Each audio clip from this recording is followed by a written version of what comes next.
सूरज उगने से बदलते हैं ये धरा आसमां, चलते रहने से हो जाती है हर मुश्किल आसान। चिंता को छोड़ कर आओ कर ले मन में शुभ चिंतन, हर पल को कर ले सफल सफल कह रही है ये पवन। संवार ले सुधार ले कर समस्या का समाधान, संवार ले सुधार ले कर समस्या का समाधान, कर समस्या का समाधान, कर समस्या का समाधान, कर समस्या का समाधान, कर समस्या का समाधान, कर समस्या का समाधान। नमस्कार, आदाब, सत श्री अकाल मित्रों, स्वागत है एक बार पुनः आप सभी का समाधान कार्यक्रम में। कहा गया है कि नज़र को बदलो तो नज़ारे बदल जाएंगे, सोच को बदलो तो सितारे बदल जाएंगे। कश्तियाँ बदलने की ज़रूरत नहीं है, दिशा को बदलो तो किनारे बदल जाएंगे। वास्तव में इन छोटी छोटी पंक्तियों में कितना सार समाया हुआ है। यदि हम इसे अपने जीवन में ले आएं, अपने आचरण में ले आएं, तो सचमुच जीवन बहुत सरल, बहुत सहज हो जाता है। अन्यथा समस्याओं से जूझते जूझते हमें ऐसा लगता है कि पता नहीं कब ये समस्याएं समाप्त होंगी। नज़र को बदलना, नज़रिए को बदलना, अपने देखने की जो दृष्टिकोण है उसे परिवर्तित कर लेना, अपनी सोच में परिवर्तन ले आना, अर्थात अपनी सोच को थोड़ा बड़ा कर लेना, ये सारी ऐसी चीज़ें हैं जो सचमुच जीवन को बहुत आनंद की ओर ले जाती हैं। और यही प्रयास लगातार समाधान कर रहा है कि आपकी सोच को बहुत विशाल किया जाए, इतना विशाल जहाँ से आपको हर बड़ी से बड़ी बात भी छोटी लगे और आप इतने विशाल हो जाएं कि सब बातों को सहज रूप से जीवन में स्वीकार करते हुए आगे बढ़ते चलें। आइए इन्हीं सुंदर बातों के साथ आज के समाधान की शुरुआत करते हैं और आदरणीय सूर्य भाई जी का स्वागत करते हैं। लता जी, अभिनंदन है, स्वागत है। Thank you. सोच विशाल कैसे हो, एक बड़ा सा प्रश्न है शुरुआत में। आजकल सबसे बड़ी समस्या ये हो गई है कि सोच मनुष्य का दूषित हो गया है, सोच बहुत छोटा हो गया है।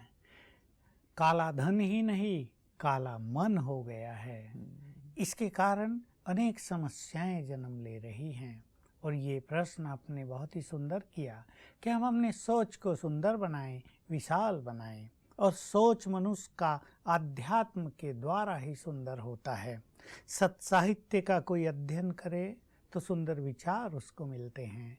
वो फिल्में देखेगा गंदी तो उसके विचार दूषित होंगे। मैं ये कहना तो नहीं चाहता, पर ये कहना ज़रूरी भी है कि गंदी फिल्मों ने, अच्छी फिल्मों की बात नहीं कर रहे हम, गंदी फिल्मों ने इस सब को बहुत दूषित कर दिया है।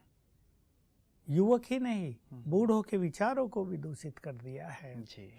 जब तक हम एक अच्छी फिल्म संसार को, भारत को नहीं देंगे, फिल्म अच्छी भी तो बनाई जा सकती हैं। प्यार की फिल्म बहुत अच्छी भी हो सकती हैं, लेकिन उसमें गंदगी जो भर दी, इससे संसार में गंदगी फैल गई। तो गंदगी हमने फैला दी, अब उसे बढ़ी देखकर मनुष्य सोच रहा है अब क्या किया जाए। तो विचार अगर शुद्ध करने हैं, विचारों को अगर महान बनाना है, तो हमें अध्यात्म के पथ पर चलना ही होगा। मैं यदि अपने जीवन से देखूं तो जब मैं छोटा यहाँ पर आया तो मेरे विचार छोटे थे। मैं सोचता था ये ऐसा क्यों करता है, मेरा साथ देना चाहिए, मैंने इतना अच्छा काम किया, इसे मुझे अप्रिशिएट करना चाहिए, इसने मुझे ऐसा क्यों बोला, मैं इससे भी ऐसा ही बोलूँगा। ये विचार रहते थे। धीरे धीरे समझ में आया, नहीं, जो काम वो करते हैं वो काम यदि तुमने किया तो तुम में और उनमें अंतर ही क्या रहेगा। वो तुम्हारी मजाक करते हैं, तुम्हें यदि गुस्सा आ गया तो एक गलती वो करते हैं, दूसरी गलती तुमने कर दी। ये वैचारिक परिवर्तन कैसे आया? तो फिर धीरे धीरे मैं सोचा, इसकी अवेयरनेस हुई कि ये गलत है। तो हम रोज ईश्वरीय महावाक्य सुनते हैं। ईश्वरीय महावाक्य सुनने से विचारों में परिवर्तन आता गया। ये सबसे सुंदर बात हुई।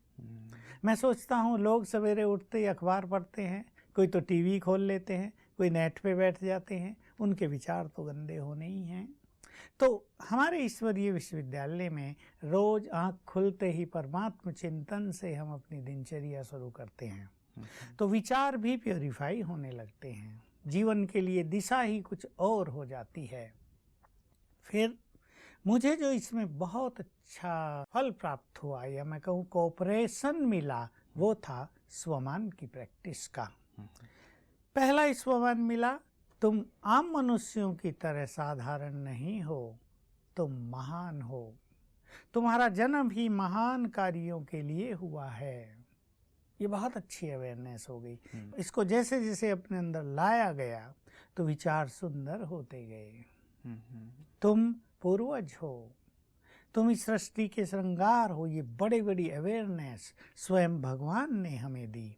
तो जैसे कॉन्शियसनेस हायर कॉन्शियसनेस होती गई तो विचारों में परिवर्तन होता गया, विचार भी हाई हाई हायर और फिर सुपेरियर और फिर बहुत सुपर होते गए। तो इसका अनुभव होता है कि कोई कैसा भी कुछ करता है उसके प्रति घृणा नहीं होती। मान लो ये बलात्कारियों की बात आती है तो एकदम संकल्प होता है इन्हें गुड वाइब्रेशंस दिया जाए, ये नादान हैं, ये विकारों के वशीभूत हैं, ये अपने बल का गलत प्रयोग कर रहे हैं, ये अपनी सत्ता का दुरुपयोग कर रहे हैं, इन्हें हम ऐसे वाइब्रेशंस दें, चित्त शांत हो, इनके विचार महान हों, तो ये भी देश के निर्माण में कुछ मदद कर सकें। बिल्कुल।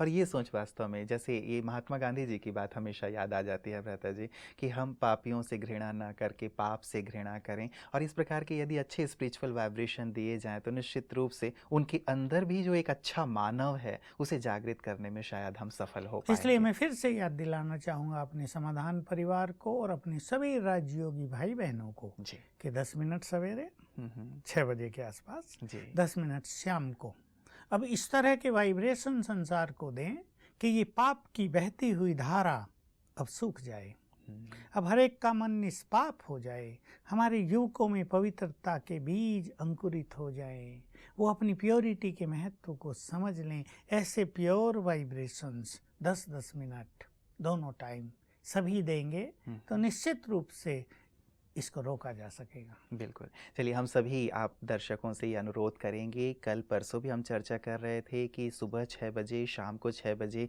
जो विशेष करके योगाभ्यास हम लोगों ने शुरू किया है समाधान परिवार की ओर से, सारे विश्व के कल्याण के लिए, समाज के कल्याण के लिए, उसे बहुत अच्छी तरह से हमें करना है, दृढ़ता से करना है। यूँ तो सारे दिन हम अपने लिए जीते ही हैं, लेकिन हमें समाज और संसार के लिए भी जीना है, क्योंकि इसी संसार को अच्छा यदि हम बनाते हैं तो उस अच्छाई का फल भी तो हमें ही प्राप्त होगा ना। तो इसीलिए सिंसियरली जैसे अभ्यास भ्राता जी ने दिए हैं आप सब अवश्य कीजिएगा। भ्राता जी, अब आपको मैं मेल्स की ओर लिए चलता हूं, क्योंकि समस्याओं भरे मेल्स भी हमारे पास बहुत आए हुए हैं।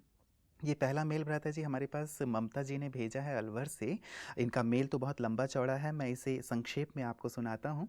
ये कहती हैं कि लगभग 6 वर्ष हो गए हैं मेरी शादी को, लेकिन मेरी जो शादीशुदा ज़िंदगी है वो ठीक नहीं चल रही है।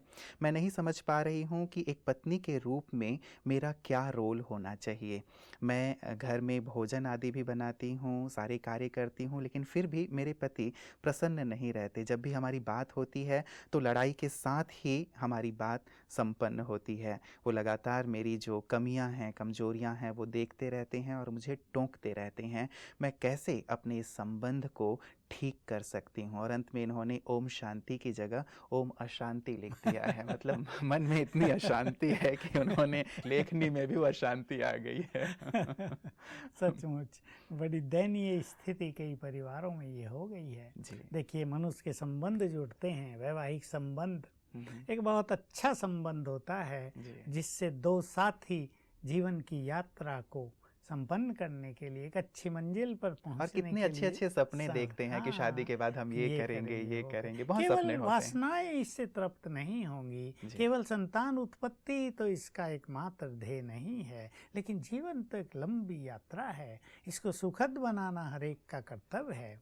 लेकिन अगर दोनों ही समझदार हों तो काम सहज हो जाएगा। लेकिन अगर दोनों में ईगो है या एक में ईगो है तो ईगो हर जगह अशांति पैदा करता है। इसलिए मैं इस बहन को कहूँगा, ममता देवी को, पति तो है नहीं, ना वो ज्ञान हमारा सुन रहे हैं, ना हमारे सम्मुख हैं। इन्होंने अपना प्रश्न किया है।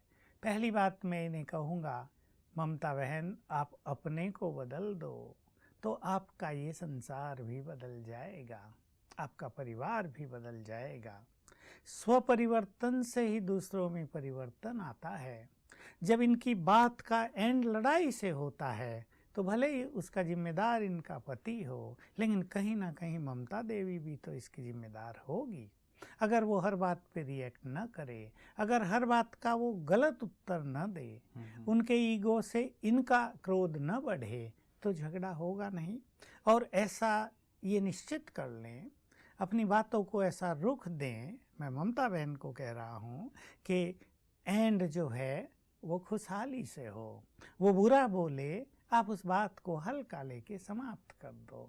वो आपकी कुछ गलती गिनाए, आप कह दो ठीक है, मैं अपने को ठीक कर लूँगी, कोई बात नहीं, मेरा ही दोष है, मैं तो अपने को निरंतर सुधारने ही आई हूँ। जीवन निरंतर परिवर्तन का नाम है, मैं अपने जीवन में परिवर्तन लाती हूँ। आप बहुत सुखी रहो, आप तो बहुत अच्छे हैं, उनकी महिमा भी करो। साथ में उनके प्रति इनका एटीट्यूड जरूर नेगेटिव हो गया है कि पति तो मिल गया, पर उनको आत्मा देखें और ये संकल्प उन्हें दें, ये बहुत अच्छी आत्मा है।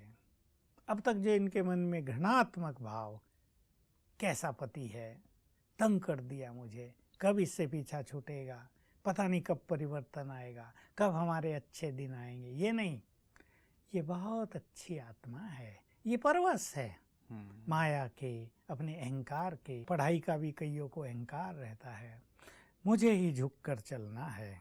लक्ष्य बना लें, ये संकल्प ये करने लगे, बहुत अच्छा इनका स्वभाव बन जाएगा। ये 2 संकल्प ले ले, नम्रता का कवच मुझे पहनना है और मैं तो सहनशीलता की देवी हूँ। इस स्वमान का सारा दिन अभ्यास करे, मैं तो एक महान आत्मा हूँ, मैं तो भगवान की संतान हूँ। ठीक है, ये मेरे सामने पेपर आया है, मेरे पास्ट के कुछ कर्मों का इसमें प्रभाव भी हो सकता है मैंने भी इनको पूर्व जन्म में कहीं कष्ट पहुँचाया हो। मैं इनसे हाथ जोड़ के क्षमा याचना करती हूँ और अपने चित्त को शांत कर लें, मैं तो एक महान आत्मा हूँ। अब मेरे साथ तो भगवान हो गए हैं, उनका श्रेष्ठ ज्ञान मुझे मिल गया है, अब मुझे ही झुक कर चलना है। जो झुके वही महान, ये संकल्प कर ले। जो झुक कर चले वही एक टेढ़े मेढ़े रास्ते को, एक छोटे दरवाजे को पार कर सकता है। ऐसा संकल्प करें तो इन्हें अनुभव होगा। जो स्पिरिचुअलिटी में एक बहुत सुंदर सिद्धांत है, स्वस्थिति को श्रेष्ठ बना लो तो परिस्थिति आप ही बदल जाएगी। जैसे इनके मन की स्थिति अच्छी बनेगी, वैसे ये परिस्थिति भी स्वतः ही समाप्त हो जाएगी। ये अपने में परिवर्तन लाएंगी तो पति को भी अपने को बदलने का ख्याल आएगा, उसको भी अवेयरनेस होगी, रियलाइज होगा कि नहीं, मैं गलत हूँ, मुझे ऐसा नहीं बोलना चाहिए। तो ये शांत हो जाएं, देखेंगे इनकी साइलेंस पावर दूसरी आत्मा की पावर ऑफ रियलाइजेशन को बहुत बढ़ा देगी। जी, कई बार भ्राता जी उनका बार बार बोलना ये बहुत ज़्यादा खटकता है, खास करके तब जबकि हमारी गलती ना हो। मान लीजिए भोजन अच्छा ही बना है लेकिन उसमें भी मीन मेख निकाल रहे हों, कपड़े अच्छे से धुले हों लेकिन फिर भी उसमें मीन। तो ये सुबह से लेके रात तक यदि इस प्रकार की घटनाएं चलती रहती है ना, तो आदमी तो आखिर आदमी है, थोड़ा सा मन में एक इरिटेशन का भाव आ ही जाता है। और उन्होंने 10 बोला तो कम से कम एक इधर से निकल ही जाता है, लाजमी है। और दूसरी एक बात रहती है भ्राता जी कि पूरी लाइफ क्या ऐसा ही चलता रहेगा, ये वाला जो संकल्प है ना, ये भी बहुत ज़्यादा परेशान कर देता है। क्या करें? होता यही है कि जब दूसरा व्यक्ति ज़्यादा कटु वचन बोल रहा हो, फिर आगे पीछे का भी बोल रहा हो, जी, उनके परिवार वालों को बोल रहा हो, तुम दहेज भी ऐसा ही लाई थी, तुम्हारा जन्म ही ऐसे छोटे परिवार में हुआ है, तुम तो कुलक्षणी हो, खाना बनाना भी नहीं जानती। बिल्कुल, मनुष्य तो मनुष्य है, वो उसके अंदर भावनाएं हैं। कोई उसकी भावनाओं के साथ बार बार खेलता रहे, हर्ट करता रहे, तो मनुष्य को गुस्सा तो आएगा। हम इसमें ममता बहन के साथ हैं कि उनकी स्थिति सचमुच ऐसी है, उन पे दया आती है। और हम भी शुभ भावना करते हैं जल्दी ये इस दुविधा से, इस जो इन पर एक प्रेशर आ गया है उससे बाहर निकल जाए। लेकिन फिर भी मैं वही स्पिरिचुअल समाधान सुझाऊंगा कि ये पहले 3 दिन करके देखे। मैं एक महान आत्मा हूँ, हजारों बार याद कर जाए सारे दिन में, अनगिनत बार। दूसरे 3 दिन मैं मास्टर सर्वशक्तिवान हूँ, और तीसरे 3 दिन मैं विजयी रतन हूँ।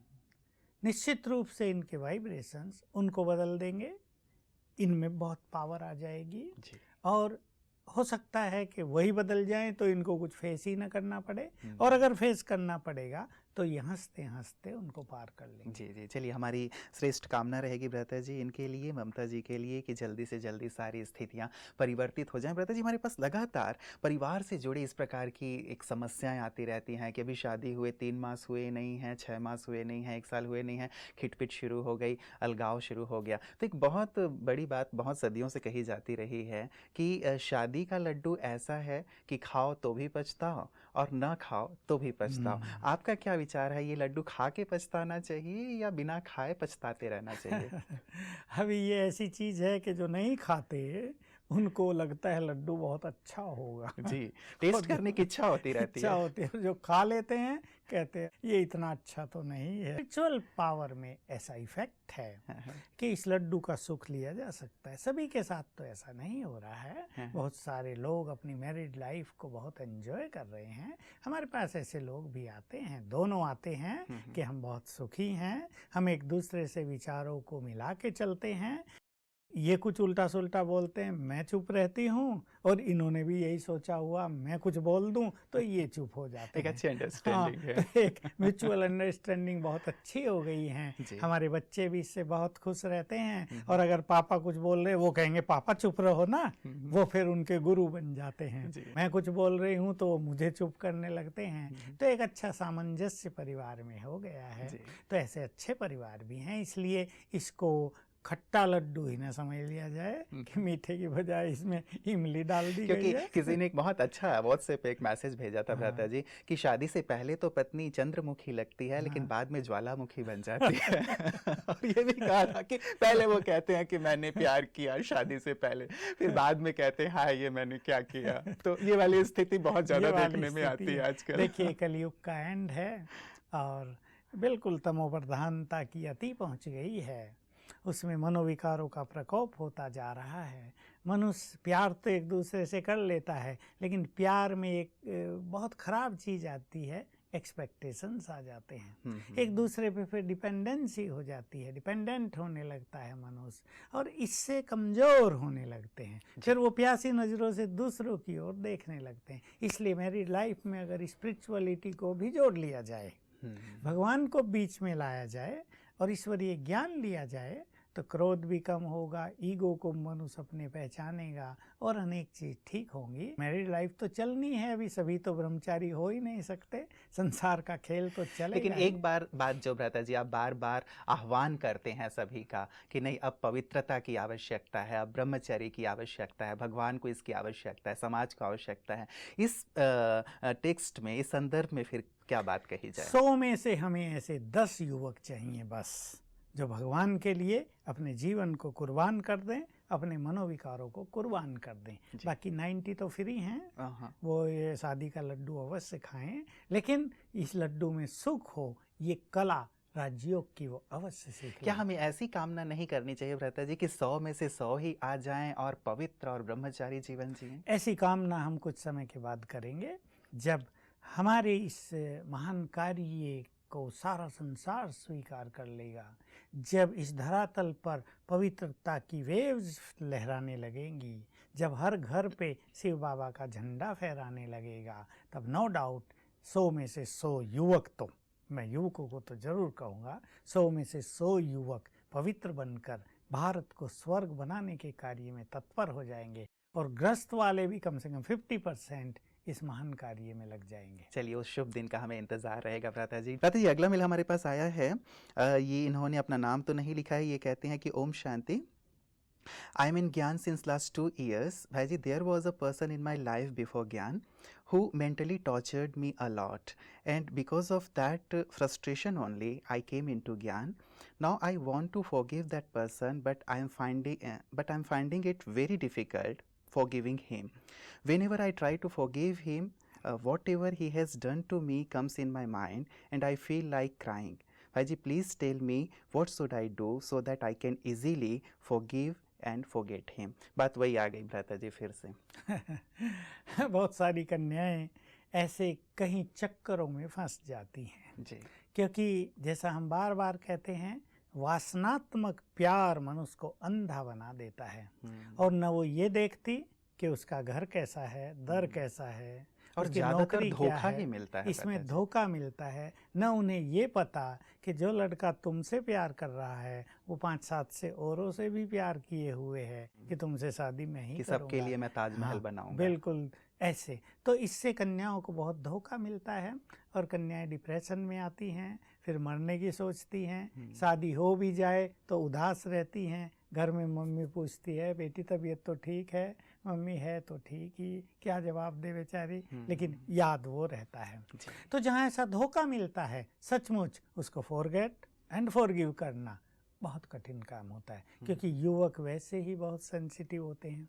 उनके अंदर ये चीज़ चली जाती है, वो उसे अपना ही मान लेते हैं, बस यही मेरा सर्वस्व है. उन्हें ये भूल जाता है कि कलयुग में लोग रोज वचन देते हैं और 10 बार तोड़ते हैं. और लड़कियां बहुत इमोशनल होती हैं भ्राता जी, इसके लिए भी थोड़ा जरूर बताइएगा कि कैसे उन्हें इमोशन को इतना कंट्रोल इमोशनल करें. नहीं होना चाहिए, उन्हें थोड़ा बुद्धिमान होना चाहिए, परखने की शक्ति का प्रयोग करना चाहिए. और मैं तो अपने इस चैनल के माध्यम से सबको कह ही रहा हूँ कि जो लड़का तुमसे प्यार कर रहा है वो अनेकों से कर रहा है, इस बात को तुम्हें जानना चाहिए. इसलिए पूरे वायदे उससे कर लेना, उसको जीवन साथी बना लेना, माँ बाप की भी परवाह न करना, उसके गुण अवगुण, उसका परिवार कुछ भी बिना पता हुए कर लेना, ये सचमुच स्वयं को धोखा देना है. तो ये स्वयं को ही स्वयं धोखा दे रही हैं, तो दूसरा तो उन्हें धोखा देगा ही. इसलिए बहुत अच्छी तरह परखना है.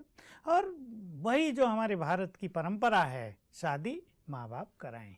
वो घर भी देखते हैं, लड़का शराबी तो नहीं है, उनके माँ बाप क्रोधी तो नहीं है, वो बाद में टॉर्चर तो नहीं करेंगे. 36 गुण मिलाए जाते हैं, बहुत कुछ. इसलिए हमारा ज्योतिष शास्त्र इसमें बहुत सचमुच इम्पोर्टेंट चीज़ है, जो सब कुछ कुंडलियाँ मिलाकर ऐसी शादी तय करते हैं. भाई ये जीवन की यात्रा में सुखी तो रहें, ऐसा नहीं वो रोज ही झगड़ते रहेंगे. तो अब इन्होंने कर लिया, अब इन्हें उनको भूलना भी है और उन्हें क्षमादान भी देना है. बात ये दोनों है जो वो स्वयं ही सोच रही हैं. तो कोई भी चीज़ जितना भूलने की कोशिश की जाए वो तो उतना ही ज़्यादा याद आती है. ऐसे तो किसी चीज़ को भुलाया नहीं जा सकता. और जिस चीज़ से मनुष्य इमोशनली बहुत गहराई से जुड़ गया हो और वो भी 5-7 साल रह गया हो उसमें, कई तो 10 साल रह गए हैं, उसको फिर भुला देना, इट्स नॉट ए जोक. इसके लिए उन्हें राजयोग सीखना पड़े. और अगर इन्होंने सीखा है 2 साल से वैसे भ्राता जी विद्यालय से जुड़ी हुई हैं, तो इनको अब महान बनना चाहिए कि जो कुछ हुआ, अब क्या सोचना चाहिए इन्हें, जो कुछ हुआ वो इनको एक सुंदर अनुभव दे गया. कभी कभी कोई बुरी चीज़ मनुष्य को अच्छा ही सिखा जाती है. इनको एक जागृति अब आ जानी चाहिए कि ऐसी गलती मुझे दोबारा नहीं करनी है. तो ये अपनी प्योरिटी में बहुत ही स्ट्रांग हो सकती हैं कि अब मुझे प्यार करना तो एक से जो कभी धोखा नहीं देगा, जो प्यार की शैकरीन है, जो प्यार का सागर है, जो हमारा परम पिता भी है और परम प्रियतम भी है. अब इन्हें अपनी इस गलती को इस तरफ डाइवर्ट कर देना है. इससे क्या होगा, इन्हें परमात्म प्यार मिलने लगेगा और उस प्यार में ये सब बातें भूलती जाएंगी. दूसरी चीज़ जो हम सदैव अपने सभी दर्शकों को कहते हैं, सब राजयोग अभ्यास करने वालों को भी कहते हैं कि पास्ट को भूलना तो बहुत ज़रूरी है. बिना पास्ट को भूले दिमाग में वही सब बातें चलती रहेंगी और एकाग्रता कभी नहीं होगी, योग का सुख भी इन्हें कभी नहीं मिलेगा. इसलिए संकल्प भी कर लें कि मुझे पास्ट को भूलना है. जी भाई कुछ भी हुआ, मैंने गलती किया, उसने गलती की, किसी ने भी की, अब वो पूरा हो गया. पास्ट इज पास्ट, पास्ट को बार बार याद करना माना गड़े मुर्दे उखाड़ना, जी। और गड़े मुर्दे उखाड़ने से तो बदबू आएगी। लेकिन कई बार अपने ऊपर कंट्रोल नहीं होता ना भ्राता जी, वो चीज़ें आ ही जाती हैं, सता जाती हैं और इतना हावी हो जाती हैं कि हम कोशिश करते हैं कि हट यहाँ से, हटते नहीं। इसलिए मैं दूसरी इम्पोर्टेंट युक्ति बताने जा रहा हूँ कि अगर स्वमान का बहुत अच्छा अभ्यास ये 3 मास कर लें, 5-7 स्वमान चुन ले, 7 दिन के 7 चुन सकती हैं, 5 सुंदर स्वमान चुन सकती हैं, और रोज उन्हें 108 बार याद करें, तो 21 दिन में ही पुरानी चीज़ें डिलीट हो जाएंगी इनके सबकॉन्शियस माइंड से। इसका प्रयोग बहुत सारे युवकों से हमने कराया है, तो एक दिन में ही हमको बताया कि मन बहुत हल्का हो गया है। जो पास्ट को याद करके भारी रहता था, एकदम खुशी गुम रहती थी, वो एक ही दिन में ऐसा लगा कि काफ़ी बोझ सिर से उतर गया हो। तो 21 दिन तक अगर ये करेंगी तो बहुत अच्छा होगा। रही बात क्षमा करने की, फॉरगिव करने की, अब इन्हें ये अवेयरनेस हो जानी चाहिए कि गलत कार्य तो मैंने भी किया था, दोष केवल उसका नहीं है, आदि दोषी मैं भी हूँ। अपने दोष को स्वीकार करो। मैं गिल्टी फीलिंग की बात नहीं कर रहा, मैं ये नहीं कह रहा हूँ कि ये उदास रहने लगे कि मैंने गलती की, पर जो ये सारा ब्लेम उसको कर रही है जिसके कारण ये क्षमादान नहीं कर पा रही है, अब ये सोचे आदि दोषी तो मैं भी हूँ। और चलो अब इसको ज्ञान मिला है, मनुष्य तो परवश है, विकारों के वश है। आजकल बहुत लोगों की, युवकों की छोटे विचार हैं, वो सबसे वायदे करते फिरते हैं, कोई वायदा नहीं निभाते। अब जो कुछ भी हुआ, मुझे तो भगवान मिल गया, मैं तुम्हें क्षमादान देती हूँ, तुम भी सुखी रहो। क्योंकि अगर ये उसको याद करती रहेगी कड़वाहट के साथ, तो उसके जीवन में भी कहीं ना कहीं कड़वाहट घुलती रहेगी। इसलिए क्षमा कर देना इनके लिए और उनके लिए, दोनों के लिए कल्याणकारी है। ये अब ज्ञान मार्ग पे आ गई है, ये अपने जीवन में नया रास्ता चुने और अपने जीवन को एंजॉय करें। चलिए, बहुत बहुत शुक्रिया भ्राता जी। इन सभी युवाओं के लिए मैं कहूँगा कि ये प्रकाश वाली बात है कि समझें, संभलें और अपने जीवन में अपने लक्ष्य की ओर आगे बढ़ें, न कि भावनात्मक रूप से बह जाएं, क्योंकि इससे तकलीफ़ उन्हें भी होती है और परिवार को भी होती है। आज की तमाम चर्चाओं के लिए भ्राता जी आपका बहुत बहुत शुक्रिया। मित्रों, किसी ने कहा है what is the difference between God and man. बहुत अच्छा डिफरेंस उन्होंने बताया कि God gives gives and forgives and man gets gets and forgets. कितनी गहरी बात है ना। ईश्वर हमें हमेशा देते हैं और मनुष्य लेता रहता है, उस लेने को भी भूल जाता है।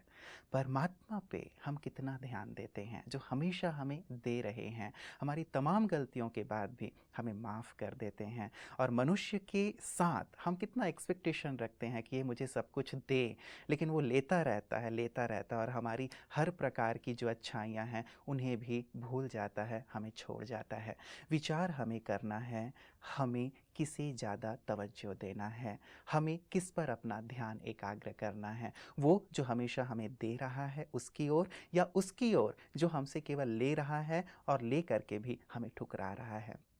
यदि किसी ने ठोकर लगा भी दी तो भी आज सुंदर बात हो रही थी कि हम उन्हें क्षमा कर दें। हम ईश्वर की संतान हैं, भगवान के बच्चे हैं। जैसे भगवान हमें क्षमा कर देते हैं, हम भी क्षमा करके आगे बढ़ें और जीवन में जो लक्ष्य हमने निर्धारित किया है उस पे अब अपना ध्यान एकाग्र करें। क्योंकि जब हम लक्ष्य की ओर बढ़ने लगते हैं, ये तमाम प्रकार की छोटी छोटी चीज़ें भी हमसे दूर होती चली जाती हैं। तो अपना ध्यान रखिएगा और विशेष करके परमात्मा का भी ध्यान कीजिएगा, जो हमें हमेशा देने वाले हैं। आज के लिए इतना ही, दीजिए इजाज़त। नमस्कार।